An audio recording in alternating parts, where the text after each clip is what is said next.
বন্ধুরা, আজকে আমরা একটা ভালো সুন্দর শিক্ষামূলক গল্প শুনব। একজন ভিক্ষুক লেডির কথা শুনব। এই মহিলা শহরে এক পোস্ট অফিসের পাশে খুব খারাপ অবস্থায় শুয়ে থাকতেন। তার জামা কাপড় থেকে গন্ধ বেরাতো, তার দাঁত ও শরীর থেকে নোংরা অবস্থায় তাকে পাওয়া যেত। তার মুখ থেকেও গন্ধ বেরাতো। কিছুদিন পর থেকে পোস্ট অফিসকে তাড়াতাড়ি বন্ধ করে দেওয়ার কারণে ওই মহিলা ফুটপাতের ওপরে শুতেন।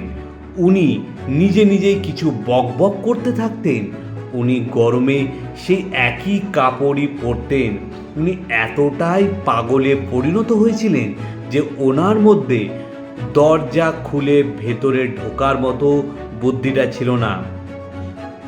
একজন ব্যক্তি যিনি এই গল্পটাকে নিজের মতো করে সবার সামনে এনেছিলেন, তিনি ওই মহিলাকে খুঁজে আনার জন্য একটা জায়গায় গেছিলেন এবং তিনি ওনাকে গিয়ে বলেছিলেন, মা, আমি আপনার জন্য কিছু খাবার জিনিস এনেছি, আপনি কি এগুলো খেতে ভালোবাসবেন?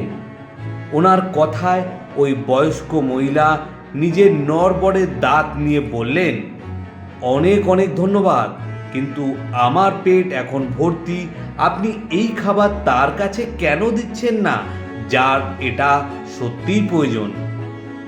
যার কথার মাধ্যমে একটা জিনিস পরিষ্কারভাবে বোঝা যাচ্ছে যে ওই মহিলা শুধু টাকা পয়সার দিক থেকে গরিব ছিলেন, কিন্তু ব্যবহারের দিক থেকে তিনি কিন্তু অনেক উচ্চ ধনবান ছিলেন। এর থেকে এটাও বোঝা যাচ্ছে আপনার কারো অর্থ দেখে বা ব্যবহার দেখে তার ব্যাপারে আন্দাজ করা উচিত নয়।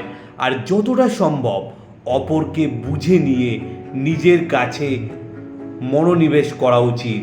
আমরা যদি নিজের কাজে মনোনিবেশ করতে পারি তাহলে কিন্তু আমরা ভালো থাকব। আপনার ব্যবহারই আপনার কাছে সবথেকে মূল্যবান ধন। এই জন্য কথাটা মাথায় রাখবেন যে আপনি অপরের সামনে নিজে কীরকম ব্যবহার প্রকাশ করছেন সেটা খুব ইম্পর্টেন্ট।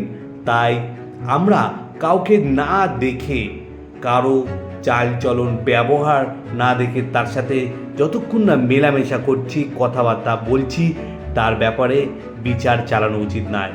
তাই মন থেকে যারা ধনী তারাই কিন্তু প্রকৃত ধনী। তাই আমাদের সবাইকে মন থেকে ধনী হতে হবে এবং সবার কল্যাণের কামনা করতে হবে। সবাই ভালো থাকবেন, আনন্দ থাকবেন, খুশিতে থাকবেন।